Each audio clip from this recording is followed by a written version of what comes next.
아침에 시작을 알리는 글로벌 주식 라이브 월스트리트 모닝 브리핑 2월 2일 금요일 방송 시작하겠습니다. 여러분 좋은 아침입니다. 저는 여도은이고요. 오늘 제가 안경을 쓴 이유가 아침에 주요한 기업들 애플, 메타 그리고 아마존 실적 발표가 있잖아요. 근데 이제 바로바로 올라오는 기사를 보면서 이야기를 해드려야 되는데 또 이제 점점 퇴화되는 이 시력 때문에 잘 안 보일까봐 제대로 된 말씀 못 드릴까봐 제가 안경을 또 쓰고 나왔습니다.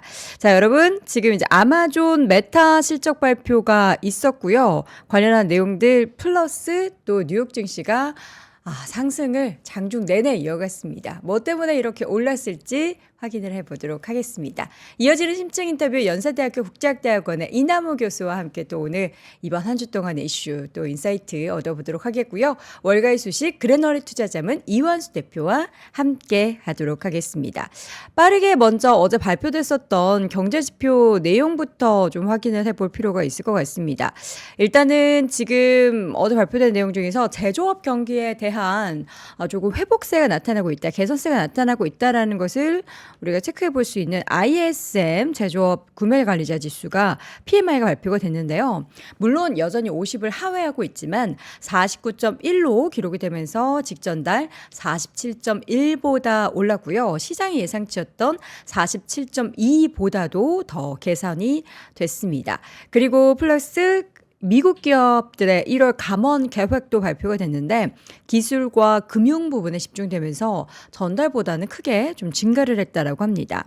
챌린저 그레이 앤 크리스마스 감원 보고서에 따르면 미국의 기업들의 1월 감원 계획이 총 82,307명으로 전월 대비해서 무려 136%나 증가를 했습니다. 그러면서 금융 부분의 감원 계획이 2018년 9월 이후에 최대, 그리고 기술 부문에서는 지난 5월 이후에 최대치를 기록을 했습니다. 또 목요일 날 항상 발표가 되고 있는 지난주 이제 신규 실업보험 청구자 수는 22만 4천 명으로 기록이 되면서 직전주 그 전주보다 9천 명 증가가 됐는데요.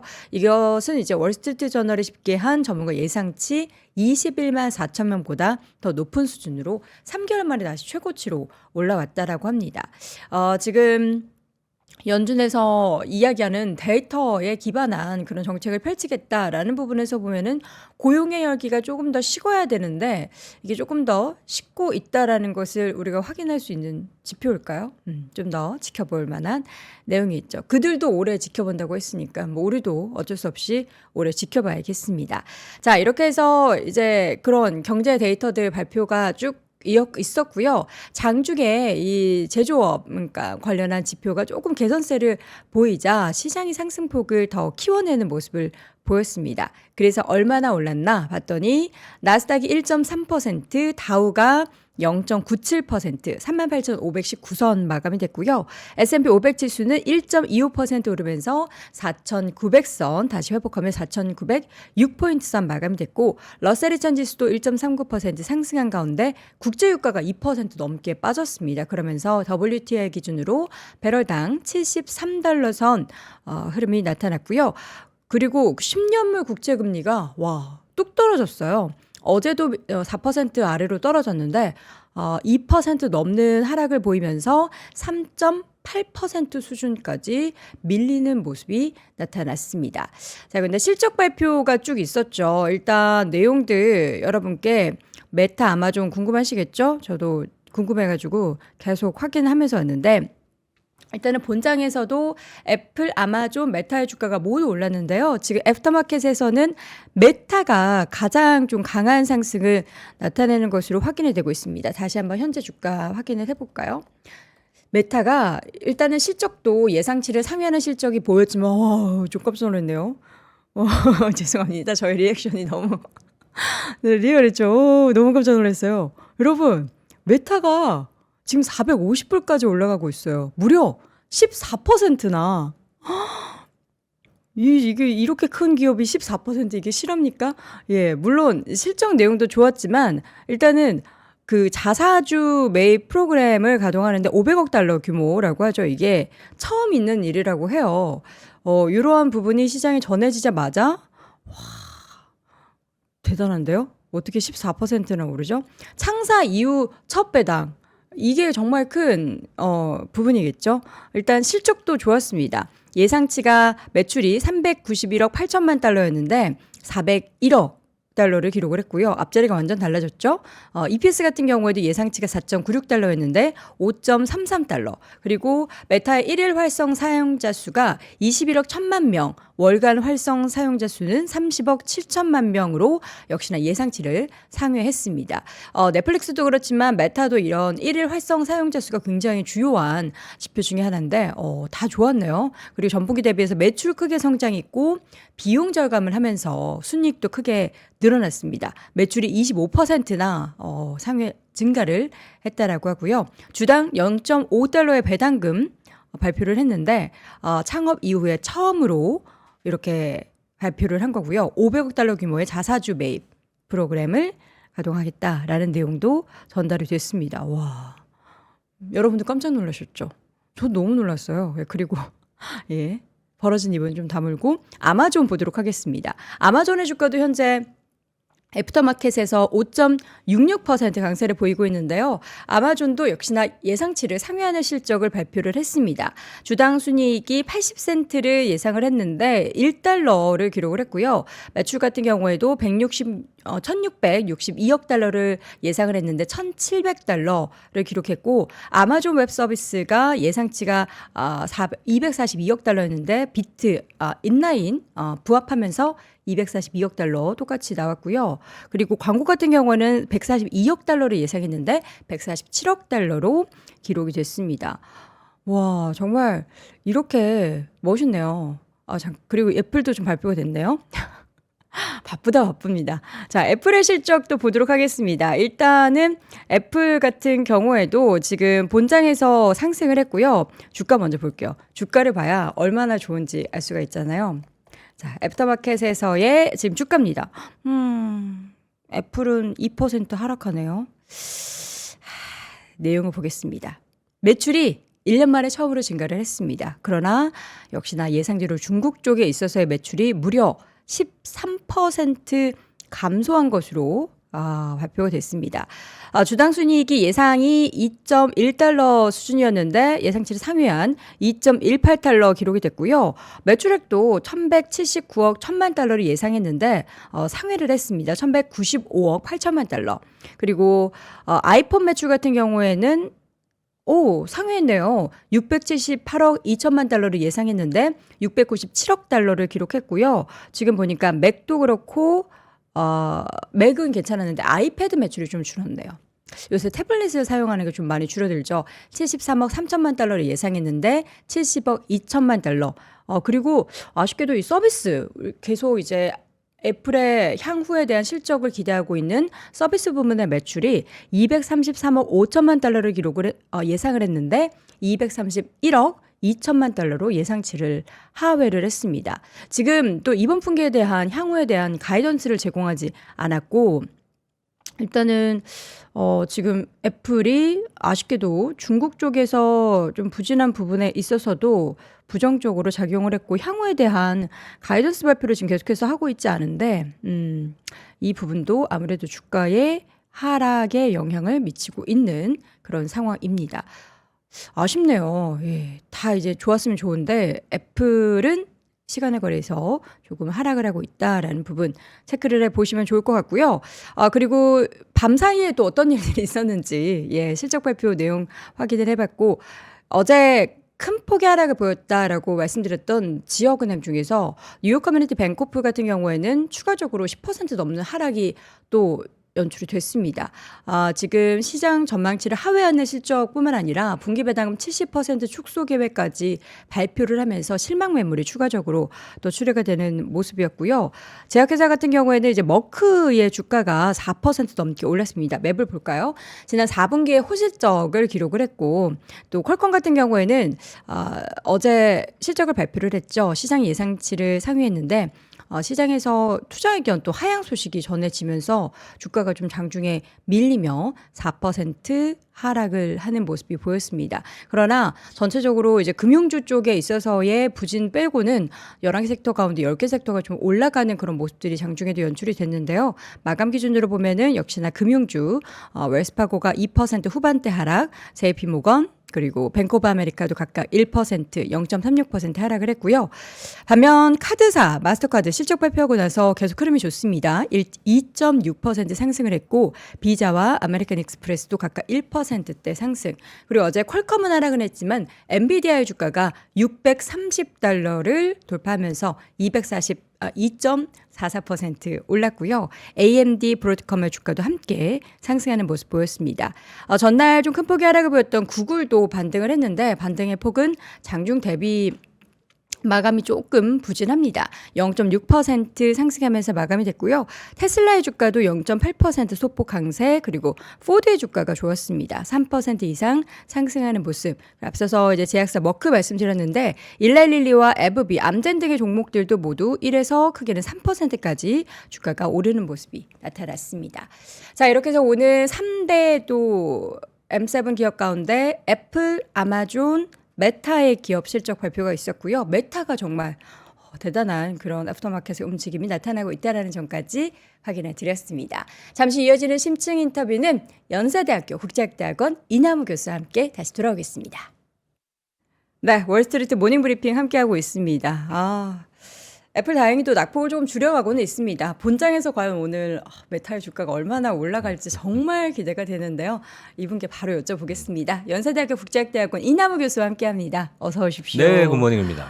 저의 턱이 저 너무 깜짝 놀랐어요. 잘못 봤나 싶었어요. 네, 괜찮을 줄 알았는데 생각보다 더 좋습니다. 와, 진짜 대단하네요. 메타의 이런 실적 그리고 이제 뭐 자사주 매입 프로그램도 그렇고 배당도 그렇고 배당을 처음으로 실시한다고 해요. 그렇죠. 그러니까 네. 이제 보통 미국에서 이제 성장 기업들은 버는 돈을 다 미래 투자, 설비 투자, R&D, 사람에 투자하기 때문에 배당이나 자사주를 잘 안 하는데 뭐 자사주는 합니다. 그러니까 배당을 잘 안 하는데 네. 이번에 이제 처음 뭐 상징적이지만 배당을 하는 것은 어떻게 보면 이제 자신감의 표현 같고요. 우리가 이제 지금 4분기 실적 저도 지금 보느라고 정신 없었습니다. 근데 매출이 25% 증가했는데 영업 비용이 8% 감소했어요. 그래서 영업이익률이 41%가 나왔거든요. 네. 그러니까 뭐 우리가 알파벳의 구글 검색이 뭐 거의 독과점이라고 하지만 네. 이 그 SMS에서 메타 이 비즈니스 자체도 뭐 거의 독과점 쪽이니까 41%의 영업이익률이라는 게 대단하고 이제 거기에는 여전히 많은 부분의 그 미래 비즈니스 이제 이런 것들이 지금 적자가 포함이 되는데 그쵸. 기본적인 우리가 많이 사용하는 페이스북 뭐 이런 것들 기본 비즈니스의 그 영업이익률이 50%가 넘었어요. 네. 그러니까 뭐 현금 창출력이 대단하고 그다음에 지속적으로 우리 알파벳도 보여줬지만 그 자사주 매입을 해서 소각을 꾸준히 하는 그런 모습을 보여요. 그러니까 이제 그것은 이 사회가 우리 회사가 펀더멘털 대비 여전히 저평가돼 있다. 그리고 이제 이런 기업들은 자사주 매입을 하면 무조건 다 소각을 하죠. 요즘 한국에서 우리 국내에서 이제 그런 논란이 있지만. 네.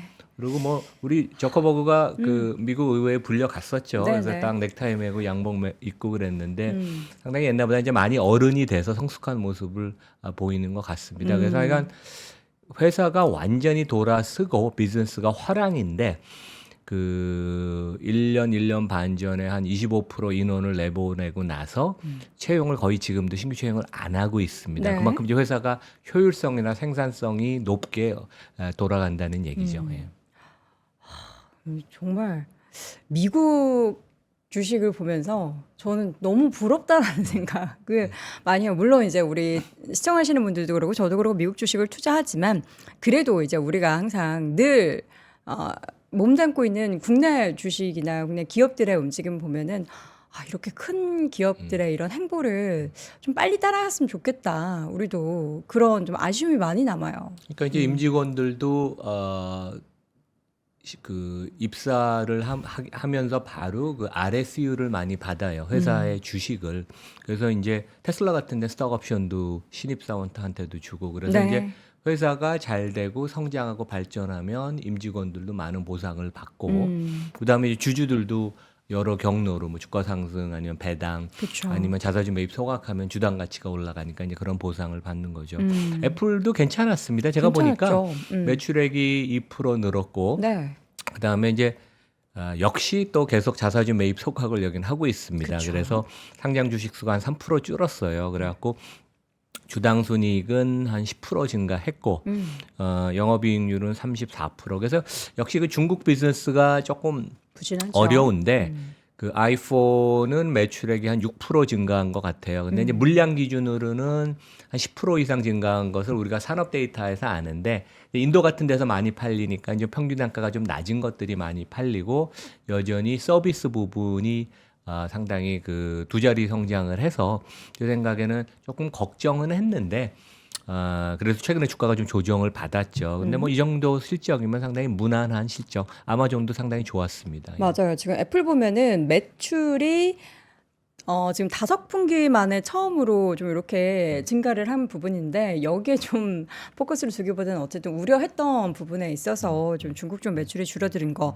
그리고 왜 자꾸 가이던스 제시를 계속 안 하는 거죠? 코로나 이후로 이걸 안 하니까 미국 기업은 대부분 다 하잖아요. 그런데 이제 애플은 이제 하드웨어를 중국에서 팔잖아요. 네. 그래서 이제 그 중국 비중이 한 15에서 한 20% 정도 되는데 여전히 그 회사의 그 통제를 벗어난 지정학적인 리스크나 이런 거가 있어서 좀 불확실성이 있다고 생각하는 것 같아요. 근데 원래는 이제 애플이 코로나 전에는 매 분기 그 다음 분기 그 전망 가이던스를 아주 디테일하게 주는 것으로 되게 유명했거든요. 그래서 그거로 인해서 좀 프리미엄, 그러니까 이제 불확실성을 항상 제거하고 그쵸. 가이던스를 준다는 건 자신감의 표현인데 네. 그런 면에 있어서는 조금 그런 것들이 약간 그 투자가들한테 약간 조금 부담을 주는 그런 면도 좀 있긴 있습니다. 자, 이렇게 해서 실적 내용에 대한 교수님의 의견도 좀 쭉 들어봤고요. 오늘은 교수님 어떤 이야기를 해주실 건가요? 요즘 뭐 국내 증시가 되게 재밌습니다. 예. 난리 났습니다. 저 예, PBR주. 근데 이제 이 모든 게 결국 우리나라의 주가를 억누르던 코리아 디스카운트. 그것의 이제 근본적인 문제는 기업들이 만든 것이고 네. 기업들의 거버넌스가 안 좋고 일반 주주에 대한 그 책임 보호가 잘 안 이루어져서 최근에 보면 이제 정부가 금융위 같은 데서 나서서 이제 많이 보호를 하려고 그러잖아요. 그래서 우리 오늘 이번 주에도 우리 여앵커 영어 시험을 봐야죠. 그래서 이제 corporate governance란 무엇인가 이제 질문을 제가 드릴 거고 이 단어에 대한 의미를 저한테 혹시 물어보시는 건가요? 너무 쉬운가요? 저는 이 정도는 합니다, 교수님. 근데 그 정답이 쉽지가 않은데. 그래요? 예. 제가 생각하는 정답이 또 아니군요. 한번 해보시죠 그러면. 아니 그냥 기업의 거버넌스인데 사실 근데 이 거버넌스라는 뜻에 대해서는 제가 좀 고민을 했습니다. 이게 그냥 기업의 지배 구조 이렇게 해석을 하기에는 원래는 너무나 지배 구조란 표현을 옛날에 그쵸. 많이 있었고 최근에는 이제 거버넌스로 이제 좀 네. 전환이 되는 중입니다. 이게 굉장히 협소한 그런 의미다라고 이야기를 하면서 제가 이제 또 그 뜻을 어원 막 이런 거 찾아봤더니 그 배를 조종하다 그리스어가 맞습니다. 또 예, 예, 예. 어원이더라고요. 그 내용을 봤더니 최근에 제가 아는 척하는 게 너무 웃기죠, 여러분. 저도 웃겨요. 그러니까 뭔가 주주와 공공의 이익을 위하여 그 경영을 하는 분들이 뭔가 최대한 투명하고 공정하게 기업을 운영을 해야 한다. 이런 좀 방대한 의미로. 뭐 그 정도면 한 A 마이너스 괜찮습니까? 정도. 감사합니다. 이제 그 옛날에는 지배 구조라는 말을 썼는데 네. 지배 구조는 한국에만 있던 약간 수직적인 그쵸. 종속의 개념. 그러니까 이제 재벌에 맞는 거예요. 근데 네. 이제 거버넌스라는 것은 어떻게 보면 긍정적인 포용적인 개념이거든요. 그래서 이제 제 위에 주주가 있고 주주가 이사회를 뽑고 그쵸. 이사회가 경영진을 감독 내지 이제 코칭하는 거 아니에요. 그래서 이 중요한 이러한 그 주체들이 네. 회사의 장기적인 발전을 위해서 투명하고 합리적이고 책임과 권한 의무를 명확히 하면서 이제 그 의사결정을 하는 프로세스 과정. 그쵸. 그러니까 근데 여기 뭐 중장기적인 목적이라는 것은 장기적인 기업의 이익, 그 현금 흐름의 창출이죠. 이제 그게 국내에서는 잘 안 돼서 이제 코리아 디스카운트가 생기는 건데 뭐 잘하셨습니다. 그래서 네. 제가 하고 싶은 얘기는 그 최근에 뭐 우리 증시 이번 주에도 주가 움직이는 거 보면 이 거버넌스를 좀 정확하게 알아야 돼서 제가 네. 이제 이 약간 거버넌스를 이제 저도 학교에서 가르치는데 우리가 교재로 뭐 저뿐만 아니라 다른 학교 거버넌스 가르치는 교수님도 이 교재를 많이 씁니다. 네. 그러니까 OECD가 그 발간하는 책이 있어요. 이제 거기서 정의하는 거버넌스 얘기를 좀 제가 하고 네.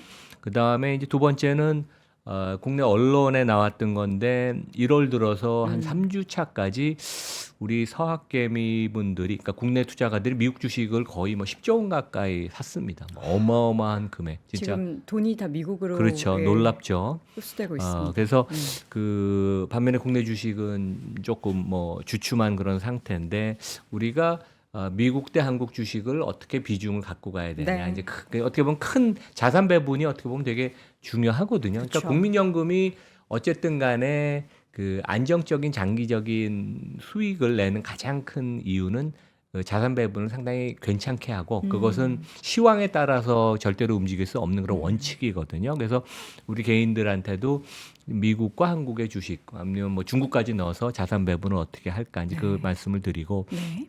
마지막으로는 뭐 화제가 됐죠. 우리 머스크 선생님의 그렇죠. 그 테슬라 주식 옵션. 그래서 이제 이거 관련돼서 제가 그 이제 관여하는 최근에 거버넌스 포럼에서도 네.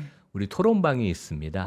근데 이제 뭐 우리 변호사분만 해도 한 30명 있어서 엄청난 뜨거운 이 토론이 있어서 저도 이 법률적인 지식은 또 그렇게 깊지는 않으니까 아니, 이제 거기서 많이 네. 듣고 제가 이것을 우리 법률적으로 어떻게 해석을 해야 되나 그리고 이제 이거 어떻게 보면 이제 전에 제가 지난주에 말씀드렸던 이사회의 저 충실의 의무. 네, 그러니까 네. 이제 테슬라의 이사회가 주주를 위해서 이 스톡 옵션 패키지가 큰데 그것을 좀 더 신중하게 이해관계 상충이 없게 잘 처리를 했어야 되는데 네. 그렇지 못하다. 이제 그게 어떻게 보면 결론입니다. 예. 네. 먼저 이제 거버넌스니까 사실 오늘 주제가 어떻게 보면은 최근에 이제 국내 시장에서도 계속 코리아 디스카운트를 이제 없애려는 그런 움직임에 우리가 좀 어떻게 보면은 대통령도 뭐 닮아가야 1월 2일부터 얘기를 직접 했으니까 맞아요. 그렇죠. 닮아가야 하는 그런 상황에 대해서 여러분들이 또 깊게 인사이트를 얻어볼 수 있는 그런 시간인 것 같은데요. 저도 이거 OECD G 그걸 봤어요. 이게 세 번째 개정이 된 거더라고요. 네, 맞습니다. 그러니까 작년에 네. 이제 세 번째 개정판이 나왔고요. 국내도 그 한국은행이 그 2판까지는 이제 번역을 해서 발간을 해요. 그래서 네. 아직 3판은 나왔는지 저는 모르겠지만 그냥 법무법인 거기 사이트에 누가 이렇게 아, 정리돼서 그래요? 올려놨길래 봤습니다. 근데 이게 뭐 기본적인 개념은 바뀌지가 않으니까 우리가 이제 영어가 편한 분은 이제 OECD Principles of Corporate Governance를 한번 쳐보시면 구글에서 되고 네. 국문이 편하시면 이제 한국은행의 그 과거 버전 네, 네. 그 개정판을 보시면 될 것 같은데 여기는 이렇게 정의를 해요. 기업 그 거버넌스라는 것은 그것의 프레임워크는 주주들이 그 자기의 권리를 충분히 제대로 행사할 수 있도록 그러한 그 장치를 만들어 주는 것이고 가장 중요한 것 중에 하나가 모든 주주 여기 모든 주주에는 외국 주주뿐만 아니라 일반 주주 우리 이제 개미들도 포함이 되죠. 이런 그 일반 주주들을 공평하게 대우하는. 네. 이제 어떻게 보면 이게 되게 중요하거든요. 이제 국내에서는 어떻게 보면 이제 대주주들이 다른 일반 주주를 공평하게 대우하지 않은 것들이 문제가 되는데 이번에 이제 뭐 금융위가 밸류앱 프로그램을 발표한다. 근데 일본이 워낙 이러한 획기적인 그 개혁이 지난 1년 동안 이루어져서 이제 밖에서는 외국에서 이렇게 생각합니다. 한국은 잘 안 변하는데 일본이 이렇게 변했는데 한국이 안 변할 수가 있나 그런 기대감. 네. 이제 그런 게 좀 있습니다. 예. 네. 근데 그런 얘기도 좀 있더라고요. 일본 같은 경우에는 일본 정부에서 좀 투자를 많이 한 그런 기업들이 많아서 이게 뭔가 조금 더 이런 상황이 이루어지기 편한데 우리나라 같은 경우에는 그런 구조가 조금 달라가지고 이게 쉽게 기업들이 우리가 좀 어떻게 보면 강제력을 좀 행사하기가 좀 어렵다라는 얘기를 좀 해서 그러니까 일본과 한국의 그 거버넌스의 문제, 그다음에 주가의 저평가의 그 원인은 똑같습니다. 네. 그러니까 기업들이 과도하게 그 매출 이익에 집착을 하고 반면에 좋은 회사라는 것은 재무상태표가 아주 슬림하고 네. 그 쓸데없는 현금이나 부동산 그 투자 자산을 갖고 있지 말아야 돼요. 음. 근데 일본도 그런 게 많았고 한국은 너무너무 많습니다. 제가 이제 다음 주 월요일 날 기자회견 하는 것도 이제 그쵸. 그런 내용인데 주주들한테 가야 될 현금 아니면 주주들 돈을 갖고 패밀리의 그 이해와 관계 있는 뭐 회사를 산다거나 부동산을 사는 이제 그런 것들이 일본은 이제 많이 없어지고 네. 개선이 되고 있습니다. 그래서 이제 우리도 해야 되는데 일본은 이제 대주주가 없는 기업이 대부분이어서 네. 어떻게 보면 조금 외부 주주들의 프레셔 압력을 좀 받아들이는 거고 한국은 받아들이는 데도 있을 거고 네네. 저항하는 데도 있을 거여서 어떻게 보면 이제 지금 금융당국의 올해 그 정책, 그 드라이브를 거는 게 진짜 중요하다. 이제 그렇게 말씀을 드리겠습니다. 알겠습니다. 특히나 이제 미국 기업들 같은 경우는 우리 미국 주식 오래 하셨던 분들은 주주 환원책 그리고 이제 뭔가 여기 이쪽에서는 행동주의 펀드 한번 움직이면은 굉장히 대단하게 움직여서 정말 기업들을 완전 바뀌게 하잖아요. 애플도 예전에 그렇죠. 예. 그랬었던 그런 기록이 있었고요.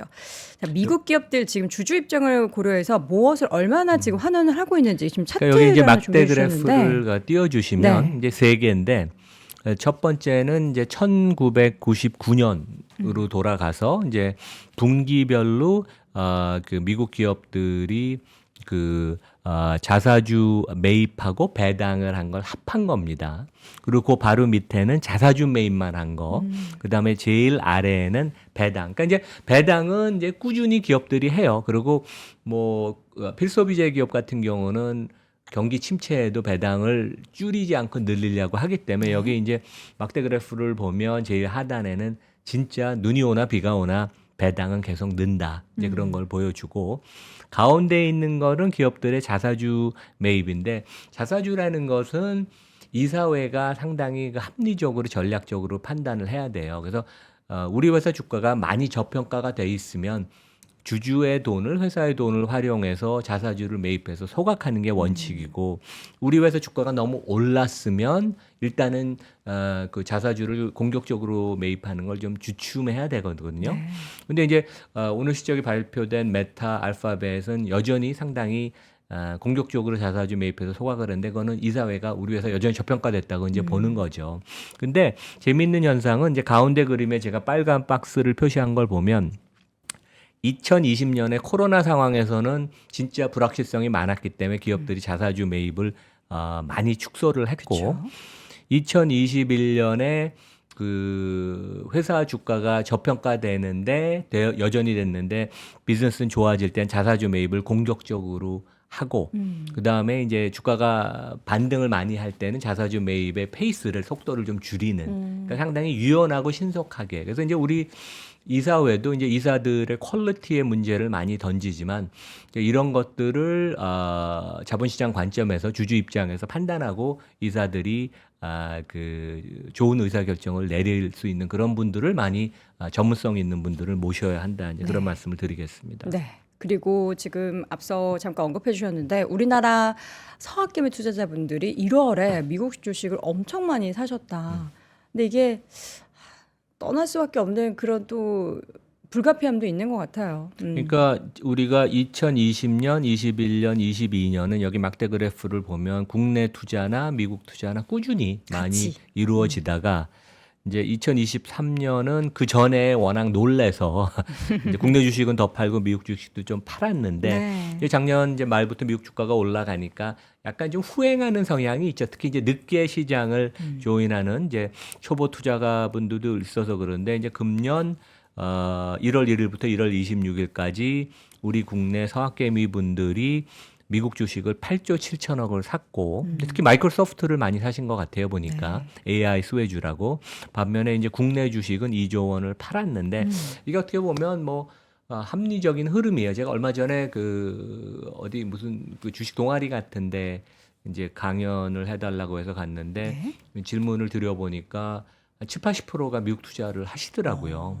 그래서 이게 상당히 이제 점점점 이게 확산이 되는구나. 네. 그리고 이제 미국 투자를 하면 미국 기업들의 주주를 대하는 생각, 태도와 국내 기업들 뭐 다 그런 건 아니지만 예, 조금 주주를 좀 등한시하는 그런 일부 기업의 그런 자세 이런 거와 이제 비교가 되면서 그리고 장기적인 그 주주 총 수익률이 그러니까 배당 포함해서 미국 투자를 하면 장기간 기대할 수 있는 게 연 한 10%쯤 되죠. 네. 30년, 50년, 100년을 보나. 근데 이제 국내는 지난 3년은 마이너스였고 지난 10년을 보면 연 5%. 그러니까 뭐 아주 낮습니다. 그래서 이제 제가 다음 주 월요일 날 강연할 때도 약간 부제목 중에 하나가 코리아 디스카운트를 해결 못하면 우리 청년들이 가장 큰 피해자다. 네. 왜냐하면 뭐 그동안 과거는 과거인데 이 디스카운트가 해소가 안 되면 우리 청년들이 그 저축하고 국민연금에 들어가는 돈이 늘어나는 속도가 그러니까 5% 증가랑 10% 증가는 30년 후가 되면 4배가 차이가 납니다.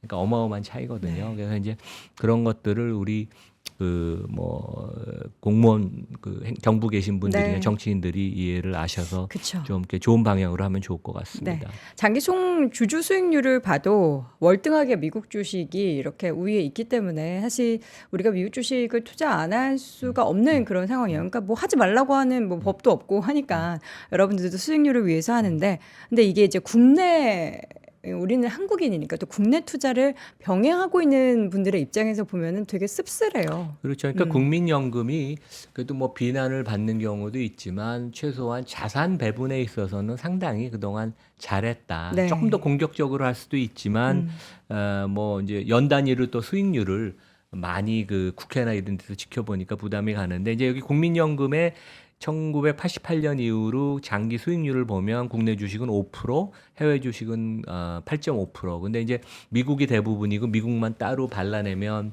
뭐 10%에 육박하죠. 그러니까 이게 어떻게 보면 아까 제가 말씀드린 거랑 이제 같은 맥락이거든요. 이제 국민연금도 한국 주식을 더 사면 좋겠지만 장기적인 성과가 안 나오니까 전체 뭐 그 1,000조 중에 한 150조 원 정도 하는 거 아니에요. 이제 그 이상 늘리는 것이 이제 부담이 되는 거죠. 그래서 이제 우리 개인들은 그렇다고 미국 주식이 좋고 그렇다고 근데 미국 주식은 해외 주식이에요. 지구 반대편이고 우리가 아무래도 정보의 액세스나 그다음에 여러 가지 그 투자를 편안하게 하고 리스크를 관리한다는 측면에서는 국내 주식이 미국 주식보다는 좋습니다. 환 리스크도 있고 그래서 네. 그래서 미국 주식을 100% 그러니까 한 그 바스켓에 다 담지는 말고 5대 5를 하시거나 미국 주식을 6, 한국 주식을 4 이제 그런 식으로 이렇게 균형 있게 가시는 게 장기 투자에 성공하는 그런 비결 지름길이라고 생각을 합니다. 네, 알겠습니다. 자, 이어서는 채팅창에도 교수님 테슬라에 대해서 좀 이야기를 해주세요라고 하시는데 준비를 하셨습니다. 최근에 이제 일론 머스크의 그 월급을 안 받고 뭐 기준을 맞추면은 스톡 옵션으로 받겠다 이런 내용이 있었는데 그게 이제 법원에서 그거 안 돼 하면서 이거 무슨 처리라고 해야 되죠? 소송을 누군가 했죠. 그래서 거기에 그러니까 대해서 9주를 가진 그 개인 투자가가 네, 소액 주주가 그 이사회의 판결이 잘못됐다고 네. 무효화시키는 네네. 그런 소송을 그러니까 이제 미국 기업은 대부분 델러웨어 주에 그 설립이 돼 있습니다. 그래서 델러웨어 주에 이제 법원에 소송을 제기했고 네. 이제 1심에서 이겼죠. 어.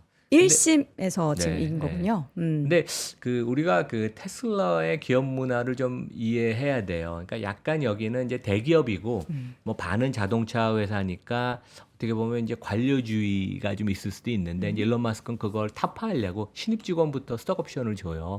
근데 이제 미국 스톡옵션이라는 건 업사이드에 대한 레버리지가 큰 거죠, 되게. 그래서 열심히 헝그리하게 일을 해라. 그러면 이제 주가가 많이 올라가면 보상을 특히 많이 받는 거 아니에요?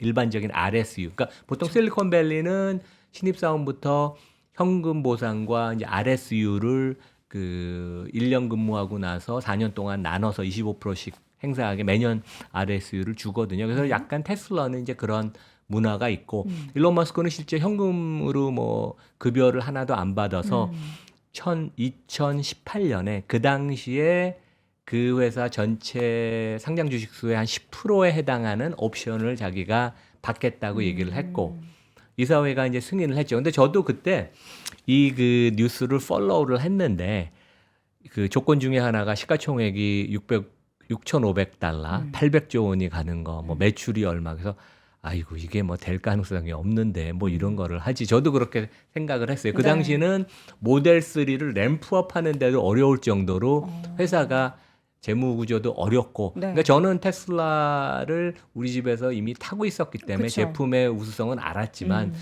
이게 뭐 이렇게까지 될 걸로. 그러니까 아무도 이것이 행사가 될 거라고 생각을 안 했어요. 근데 이제 저희 포럼의 그 경북대 법학 전문대학원의 그 이상훈 교수, 어떻게 보면 거버넌스의 제일 네. 대가신데 이분이 이것은 셀프 딜링의 문제고 이사들이 그 충실의 의무, 그러니까 이제 주주를 위해서 신중하게 판단을 해야 되는데 이제 그렇지 못한 그러한 현상이다. 이제 그런 해석을 해주시더라고요. 왜냐하면 그걸 법률적으로 처리하는데 테슬라 회사의 변호사가 처리한 것이 아니고 일론 마스크 개인 변호사가 처리를 했대요. 이제 그런 것들이 어떻게 보면 사소한 것 같지만 되게 그 어떤 절차상의 문제 이제 이런 것들이 되는 것 같아요. 그래서 그 실제 이 옵션은 12차례에 걸쳐서 1억 1천만 주를 행사하는 네. 그래서 이제 실제 금액으로 치면 한 7, 80조 원 되는 거고 이미 상당 부분은 그 행사를 했습니다. 결국 그래서 이제 이것도 거버넌스의 문제인데 주주를 위해서 있는 이사회가 합리적인 의사결정을 했냐 이제 그런 문제죠.